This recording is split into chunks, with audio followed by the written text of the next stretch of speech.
Kalau gubernur seperti di masa yang lalu punya agenda sendiri, banjir tidak tertangani, polusi semakin parah, kebersihan kota semakin hancur, dan isu-isu lokal yang menjadi hak warga Jakarta terabaikan. Jakarta itu adalah kota yang penuh dengan cekungan-cekungan, Bang. Karena itu kita punya banyak tempat yang dulunya rawa bebek, rawa belong, rawa mangun. Itu semuanya adalah rawa-rawa, tempat yang rendah. Saya beri ilustrasi aja. Di ITC Fatmawati dengan Jalan Fatmawati itu turun ke bawah, jalan raya itu turun ke bawah bisa sampai 1,5 meter jalannya. Ketika terjadi hujan, tempat-tempat yang cekung ini selama ini pakainya parit pengantar air. Jadi antarkan airnya dipompa. Yang terjadi adalah genangannya lama sekali, baru dia turun. Kenapa? Karena harus ditarik ke tempat yang lebih tinggi. Nah, di tempat-tempat seperti itu dibangunlah sumur resapan sehingga dia turun. Dan terbukti itu mempercepat surutnya air pada saat hujan deras di tempat yang rendah. Di tempat-tempat itu dibangun. Ada dibangun 27.000. Waktu itu yang pertama kali, 27.000 lubang dibangun sumur resapan. Di tempat-tempat itu terbukti air menjadi surut cepat. Bisa ditanyakan kepada warga di sana. Oke, itu satu. Berarti ada solusinya.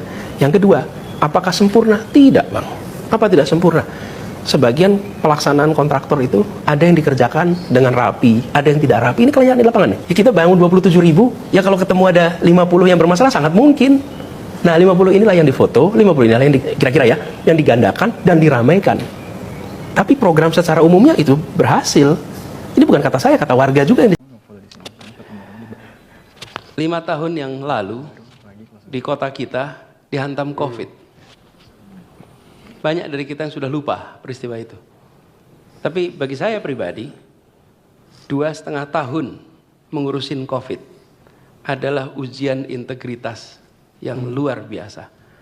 Saya tidak pernah membayangkan Tuhan menakdirkan saya menjadi wali kota yang disebut gubernur, mengurusi kota 11 juta penduduk di saat umat manusia menghadapi bencana kesehatan terbesar dalam sejarah manusia modern. Di mana saya dapat laporan kepala dinas, tidak pernah terbayangkan datang Pak Anies, makam kita penuh. Tidak pernah terbayang ada laporan makam itu penuh, harus cari makam. Anda bayangkan mimpin kota, tiap hari terima laporan kematian.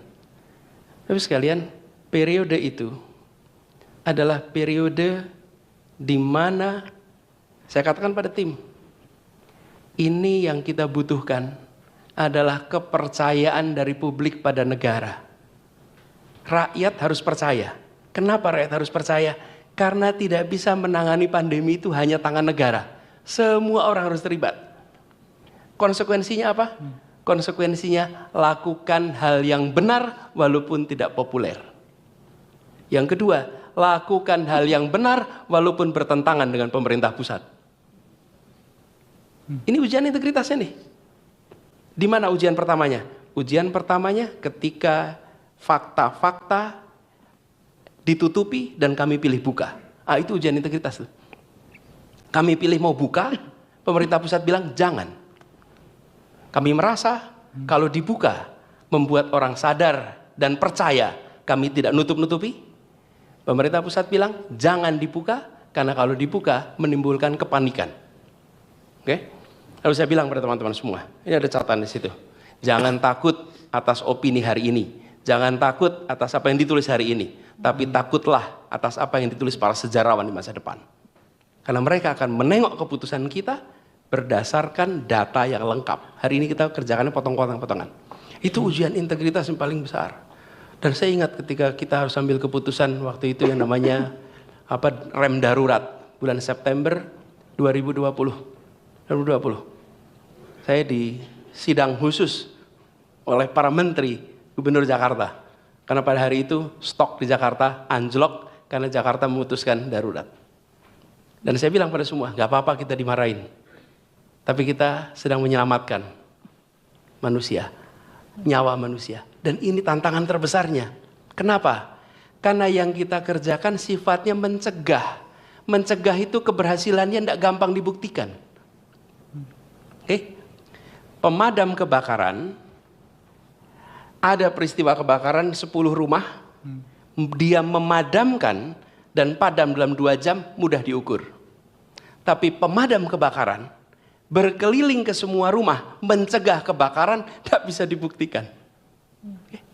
Dan pada saat itu, dilema yang kami hadapi adalah, if you do it, kalau Anda kerjakan, mencegah, tidak bisa dibuktikan. Tapi kalau membiarkan, kami yakin itu akan terjadi.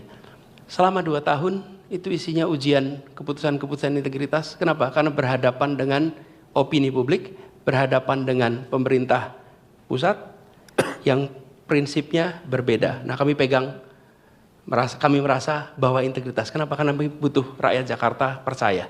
Dan alhamdulillah rasanya rakyat Jakarta percaya pada pemerintahnya pada masa pandemi kemarin. Karena insya Allah pemerintahnya jujur di dalam menyampaikan kenyataan yang dihadapi oleh masyarakat. Gitu. Luar biasa, terima kasih. Konkretnya sebetulnya apa program yang bisa diberikan kepada Jadi beasiswa ini menurut saya harus jalan terus. Beasiswa harus jalan terus? Bahkan saya melihat beasiswa ini harus ditambah lagi, Pak. Bahwa negara membantu persiapannya, Pak. Persiapannya sehingga mereka Prof, lebih kita mudah sama-sama diterima. tahu, kita sama-sama pernah sekolah untuk bisa dapat GMAT Oh, yang tinggi, Pak. berat itu. Untuk Panjang. dapat Ya. TOEFL, Ya. untuk dapat itu semua. Ya. Kalau kita tidak membantu anak-anak dari keluarga prasejahtera, maka yang lulus seleksi-seleksi itu Hanya kelas adalah menengah kelas ke menengah. atas. Ya. Jadi program itu bukan hanya beasiswanya, tapi Harus ada afirmasi di situ. persis Ya. anak-anak yang potensial banyak sekali. Baik. Tapi mereka, nah jadi saya melihat program beasiswa ini positif, Ya. harus diteruskan dan beri mereka bekal. Lalu di sisi lain, Mbak, kita harus membuka lapangan pekerjaan yang membuat mereka itu ketika pulang juga punya daya dorong, Pak. Saya, Pak, kalau ketemu, kadang-kadang mereka apologetik, Pak. Bilang begini, Pak Anies, apa kabar? Pak, saya masih di sini dulu, Pak. Gitu. Kasian. Saya selalu bilang, Anda parkir dulu di situ. Begitu Republik butuh, Anda pulang. Jadi Parkir. tidak menjadi beban bagi negara, tetapi pulang dengan membawa Dan kemampuan yang lebih mereka, baik. saya yakin, Pak, kalau di sini kita tumbuhkan meritokrasi di badan-badan pemerintah, meritokrasi di badan-badan swasta. Mereka juga mau balik. Kenapa sih mereka di sana? Ya. Dan mereka itu yang terjadi dengan Cina, bukan? Dengan Tiongkok. Ketika ekonominya membaik, sistem lebih baik, kemudian diasporanya juga pulang.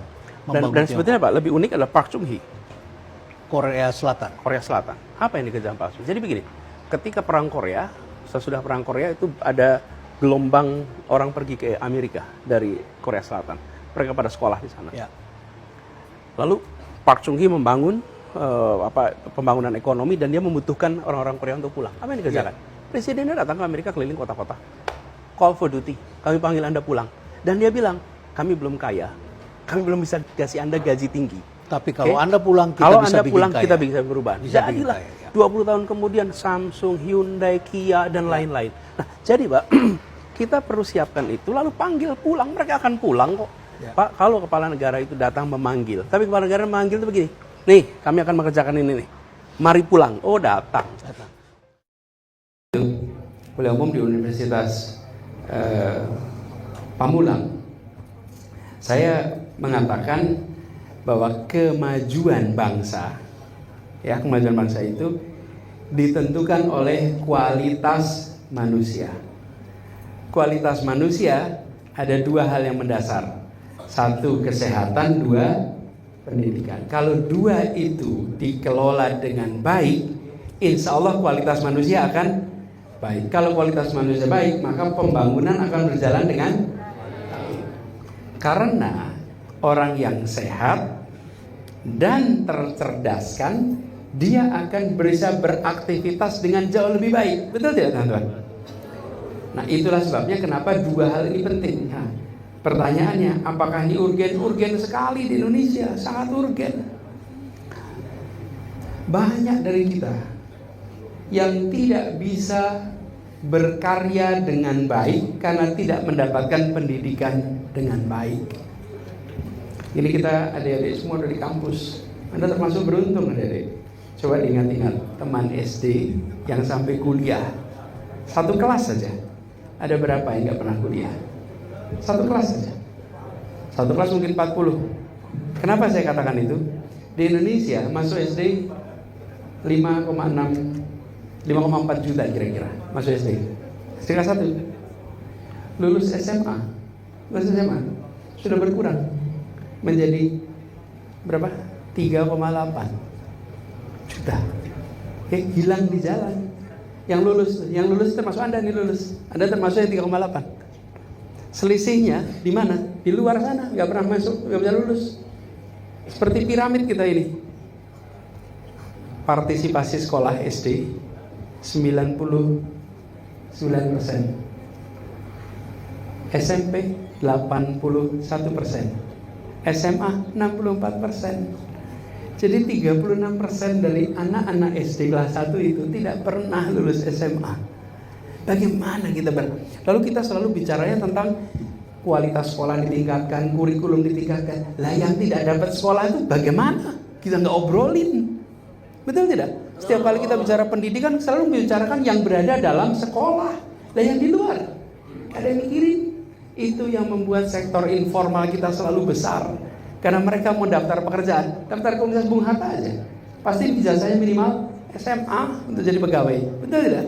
Lah ijazah SMA aja nggak punya. Urgen ini. Ini kalau nggak diselesaikan, kita ketinggalan terus. Coba hitung, 1,6 sampai 1,8 perangkatan yang tidak lulus SMA. Kalikan 10 tahun, 16 juta sampai 18 juta anak. Perangkatan. Selama problem ini dibiarkan, itu tambah terus. Ke depan kita selalu isinya informal sektor. Kenapa? Karena mereka nggak pernah bisa lulus SMA. Karena itu yang harus dikerjakan. Ini baru kualitas pendidikan, belum kesehatan. Kita tahu kualitas otot, kualitas otak tergantung gizi usia dini, bukan gizi ketika SD, SMP, tapi dini. Dari mulai kapan? Dalam kandungan sampai 6 tahun pertama itu paling menentukan. Nah di situ letak investasi kesehatan kita, sehingga otaknya baik, ototnya baik, paling nggak fisiknya itu disiapin. Gizi ibu hamil gizi. Kemarin waktu kampanye kita kampanye adalah kesehatan dari ibu hamil sampai usia dini. Halo teman, jumpa bersama saya di Politik Dangi ya. Kalau kita melihat ya bagaimana perjalanan Anies waktu di Pilgub Jakarta 2024 teman-teman ya. Dan pada saat itu 2024 ya, seharusnya Anies itu bisa maju sebagai cagup ya. Karena memang pada saat itu Anies itu masih sangat populer ya, maklum teman-teman. Beliau adalah seorang capres ya, dan apa yang Anies kerjakan di Jakarta 2017 sampai 2022 juga ya masih menjadi masyarakat yang menilai ya kan, karena beliau memang gubernur sebelumnya. Dan ketika kemarin ya 2024 elektabilitas Anies itu sangat luar biasa. Program penanganan banjir Anies ya, yaitu sumur resapan yang fenomenal itu teman. Bahkan ternyata pernah membuat publik ya kagum teman. Lantaran ini kota pertama di Indonesia menggunakan sistem ini ya.